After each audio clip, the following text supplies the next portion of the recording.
നമസ്കാരം. അങ്കമാലി സ്പന്ദന ന്യൂസിലേക്ക് എല്ലാവർക്കും സ്വാഗതം.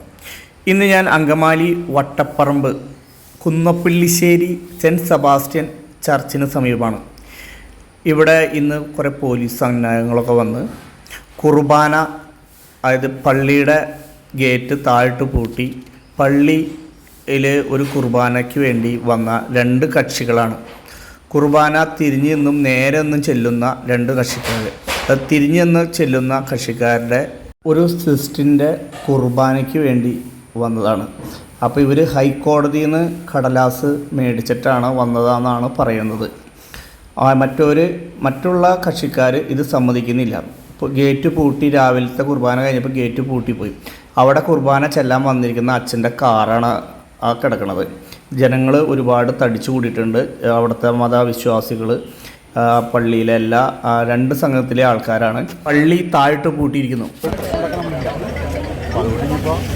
സാർമാർക്ക് വിളിച്ചിട്ട് കിട്ടുന്നുണ്ടെങ്കിൽ വാതിൽ തുറന്നിടാൻ പറ്റുന്നില്ലെങ്കിൽ, ഗേറ്റ് തുറന്നിടാൻ പറ്റുന്നില്ലെങ്കിൽ നമ്മൾ വീട്ടിലേക്ക് തിരിച്ചു പോകാം.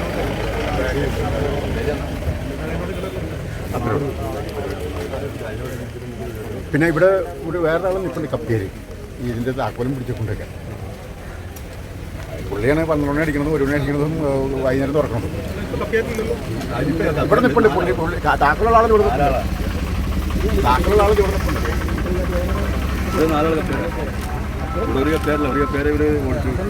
അപ്പോൾ താക്കോലും കാര്യങ്ങളും പൂട്ടിയിട്ടും ആളുടെ ആൾ ഇവിടെ നിൽപ്പുണ്ട്.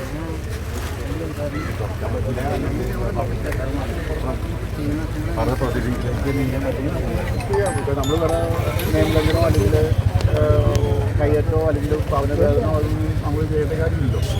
അപ്പോൾ നമ്മളങ്ങനെ പഠിച്ചിട്ടില്ല. പിതാവിനാരെങ്കിലും തെറ്റിദ്ധരിപ്പിച്ചാണോ ഇതൊക്കെ പിതാവ് എന്ന് പറഞ്ഞിട്ട് ഇതൊരു നല്ല രീതിയിൽ നടക്കുന്നത് എല്ലാവരും അറിഞ്ഞ് ചെയ്ത സംഭവം ഒന്നും അല്ലാത്ത രീതിയിലേക്ക് ആക്കി വെക്കുമ്പോൾ, നാട്ടു കേസാക്കി രീതിക്ക് വെക്കുമ്പോൾ ഇന്നലെ വൈകിട്ട് ഇത് പറ്റില്ലെന്ന് പറയുമ്പോൾ എൻ്റെ ഭക്ഷണവും കാര്യങ്ങളൊക്കെ ഉള്ള അവസ്ഥ, ഒരു നാട്ടിലുള്ള അവസ്ഥ അറിയാമല്ലോ. മറ്റന്നാളത്തേക്ക് വെക്കാമെന്നൊക്കെ പറയുമ്പോൾ ഇന്നലെ രാത്രി കാരണം ഞങ്ങൾ പറഞ്ഞേക്കുന്നതാണ്. അപ്പോൾ അത് ഇന്നലെ 11 വരെ ഞങ്ങൾ സ്റ്റാർട്ട് എന്തെങ്കിലും രീതിയിൽ നടന്നിട്ടില്ല. അപ്പോൾ അതുകൊണ്ടിപ്പോൾ നമ്മളിപ്പോൾ ഇതിൽ കൂടുതൽ നമ്മൾ നിൽക്കേണ്ട കാര്യമില്ല. എന്താ പറയാനുള്ളത്? നമുക്ക് പോകാം. അപ്പോൾ കൈക്കാരന്മാർ 2 പേരും ഒളിവിലാണ്. ഫോൺ എടുക്കണമെന്ന് സാർമാർ പറഞ്ഞത്. അത് മതിയില്ല, നമുക്ക് വിഷയമില്ല. നമുക്കിപ്പോൾ ഇതിനൊരു പ്രശ്നം ഉണ്ടാക്കുന്ന നമുക്കല്ല. ഈ പ്രശ്നം ഉണ്ടാക്കി കൊച്ചിനെ കൊണ്ടുവരില്ല. അതല്ലേ നമുക്ക് പറയാൻ പറ്റുള്ളൂ.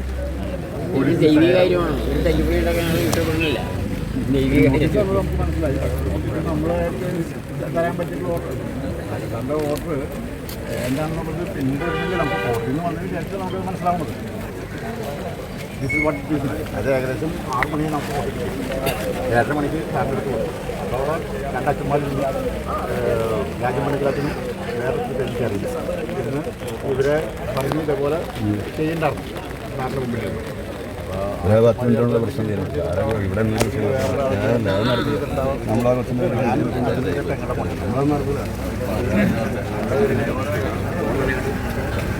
ഞങ്ങളിപ്പോൾ പോട്ടെ. സാറിൻ്റെ പേര് ഇവിടുത്തെ തഹസിൽദാറാണ്. ഞങ്ങളൊന്ന് പോയിട്ട് നന്ദിയുണ്ട്. അങ്ങനെ അവർ സമാധാന ചർച്ചയിൽ വന്നവർ അച്ഛനൊക്കെ കൂടി തിരിച്ചു പോകാമെന്ന് പറഞ്ഞ് പോലീസുകാരൊക്കെ ആയിട്ട് നിൽക്കുകയാണ്. അപ്പോൾ ഇനി ഞങ്ങൾ തർക്കത്തിനും ഒന്നുമില്ല, ഞങ്ങൾ ഞങ്ങളുടെ നടപടിയായിട്ട് മുന്നോട്ട് പോയിക്കോളാം എന്നാണ് പറഞ്ഞ് അവരവിടെ നിന്ന് തിരിച്ചു. അതിനുശേഷം ഈ അച്ഛനാണ് ഇവിടെ കുർബാന ചെല്ലാൻ വന്നത്. അപ്പോൾ ആ അച്ഛനെ കൊണ്ട് കുർബാന ചെല്ലിക്കാൻ പോയിട്ട് ഗേറ്റ് കടത്ത വരെ അവർ ചെയ്യല. ഗേറ്റ് പൂട്ടിയിട്ടിരിക്കുകയാണ്. അങ്ങനെ ഗേറ്റ് പൂട്ടി. അതുകൊണ്ട് ഇനി ഞങ്ങൾ തിരിച്ചു പോവുകയാണെന്ന് പറഞ്ഞ അച്ഛൻ്റെ കാറ് തിരിച്ച് അവർ വന്ന വഴിക്ക് തന്നെ പോവുകയാണ്. അങ്ങനെ പോലീസുകാർ സമാധാനത്തോടുകൂടി ചർച്ച നടത്തി. അതിനുശേഷം പരിപാടികൾ എല്ലാം അവരെ തിരിച്ച് വിട്ട എല്ലാവരും അവരവരുടെ ഇതിലേക്ക് പോവുകയാണ്. പുറത്തെ പള്ളിയിൽ നിന്നുമാണ് ഇവിടെ കുർബാന ചെല്ലാനായിട്ട് അച്ഛനെ എത്തിച്ചത്. അതായത് തിരിഞ്ഞു നിന്ന് കുർബാന ചെല്ലുന്ന സംഘങ്ങളാണ് ഈ അച്ഛനെ ഇവിടെ എത്തിച്ചത്.